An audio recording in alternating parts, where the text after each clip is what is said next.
दोस्तों, आपने नारायणी सेना का नाम तो जरूर सुना होगा, लेकिन क्या आप इस बात की कल्पना कर सकते हैं कि यह सेना कितनी शक्तिशाली और रहस्यमयी थी? सोचिए, एक ऐसी अजेय सेना जिसके हर एक सैनिक में हजारों योद्धाओं का बल समाया हुआ था। वे सिर्फ युद्ध कौशल में पारंगत नहीं थे, बल्कि तप, योग बल और दिव्य शक्तियों से भी लैस थे। ये योद्धा सिर्फ उन्हीं को दिखाई देते थे जिनके पास दिव्य दृष्टि होती थी। लेकिन जब महाभारत का युद्ध समाप्त हुआ, तब यह सेना अचानक लुप्त हो गई। न कोई निशान, न कोई प्रमाण। सवाल ये है, क्या ये सेना नष्ट हो गई या किसी रहस्यमय लोक में जाकर आज भी प्रतीक्षा कर रही है? वीडियो में आगे बढ़ने से पहले चैनल को सब्सक्राइब कर दीजिए ताकि इसी तरह के वीडियोस की नोटिफिकेशन आप लोगों तक सबसे पहले पहुंच सके।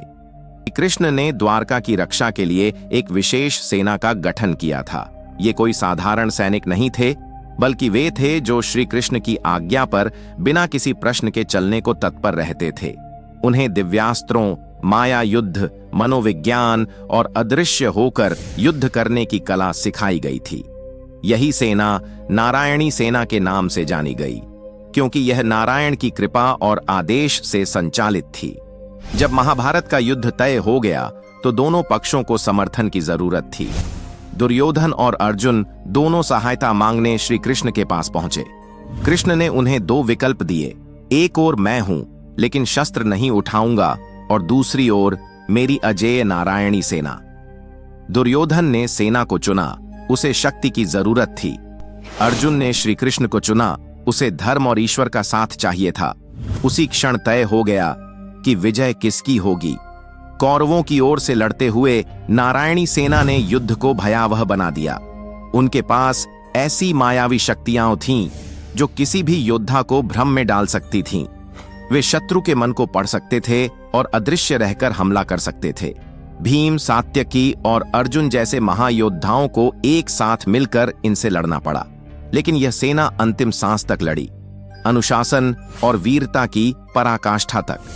महाभारत समाप्त हुआ और श्री कृष्ण द्वारका पहुंचे, लेकिन नारायणी सेना का कहीं कोई नामो निशान नहीं था।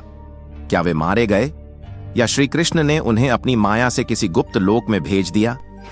कुछ आर्षियों और योगियों का मानना है कि यह सेना आज भी अस्तित्व में है, लेकिन केवल दिव्य दृष्टि वालों को ही दिखाई देती है। कुछ कहते हैं कि यह सेना गोलोक चली गई और अब श्री कृष्ण के अगले आदेश की प्रतीक्षा कर रही है।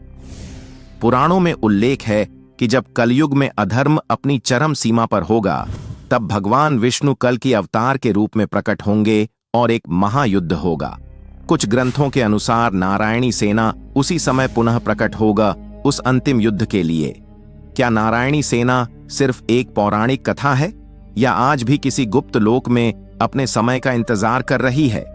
यह प्रश्न अब भी अनुत्तरित है, लेकिन एक बात तय है, जहां श्री कृष्ण हैं, वहां चमत्कार संभव है। आपका क्या मानना है?